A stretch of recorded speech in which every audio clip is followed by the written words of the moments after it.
Le dessein de Dieu est que nous soyons l'expression vivante de sa nature et marquée par son caractère et sa mentalité. Car Dieu est totalement différent de nous, comme il exprime par ses paroles, « Mes pensées ne sont pas vos pensées » Ésaïe 55:8.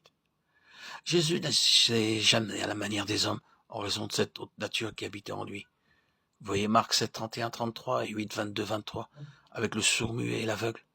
Il n'acquiesça pas à leur demande et opéra tout autrement sur la montagne de la transfiguration. Dieu donna à Pierre, Jacques et Jean un aperçu de la gloire de Dieu, bien qu'alors ils n'étaient pas à même d'en saisir la signification spirituelle. Mais cet événement leur permit de voir cette gloire dans le Fils de Dieu et de considérer ce que sera l'issue de l'épreuve de notre foi. La montagne de la transfiguration est la manifestation de la qualité du Fils de Dieu. C'est pour arriver là que nous gémissons en nous-mêmes. 2 Corinthiens 5, 2-4. Jean dit, il avait la gloire de Dieu. Apocalypse 21:10. La gloire n'est pas quelque chose qui est vu, c'est quelque chose d'intérieur. C'est ce que nous possédons de Christ et qui a été implanté en nous par les voies de Dieu. Ce sont les valeurs spirituelles et morales de Christ qui font partie intégrante de notre constitution.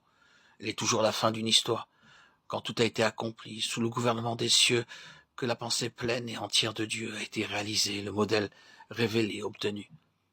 Ceci est montré avec le tabernacle et le temple, il est donc lié au plan de Dieu, parfaitement réalisé. Jean a vu l'Église ayant la gloire de Dieu, remplie de la nature de Dieu, sans plus aucune trace de l'ancienne création, sans tache ni ride, ni rien de semblable, mais sainte et irréprochable, Éphésiens 5, 27. Alors que nous sommes dans ce corps, l'œuvre de la croix et du Saint-Esprit consiste à éliminer ce qui est en nous et de l'ancienne création pour que s'exprime le caractère et la mentalité du Fils de Dieu et que s'accomplisse ce que Paul déclare en 2 Corinthiens 3, 18.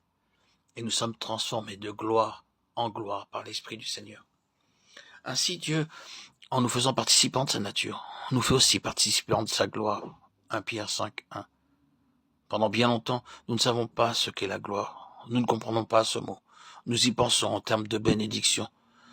Cependant, elle restera toujours le quotient d'une histoire spirituelle, faite d'épreuves et de sombres vallées où tout s'obscurcit et où l'on se sent bien pauvre et dépourvu. Oui, nous sommes appelés à descendre et à atteindre de telles profondeurs pour en remonter avec de nouvelles richesses qui jusqu'alors nous étaient cachées.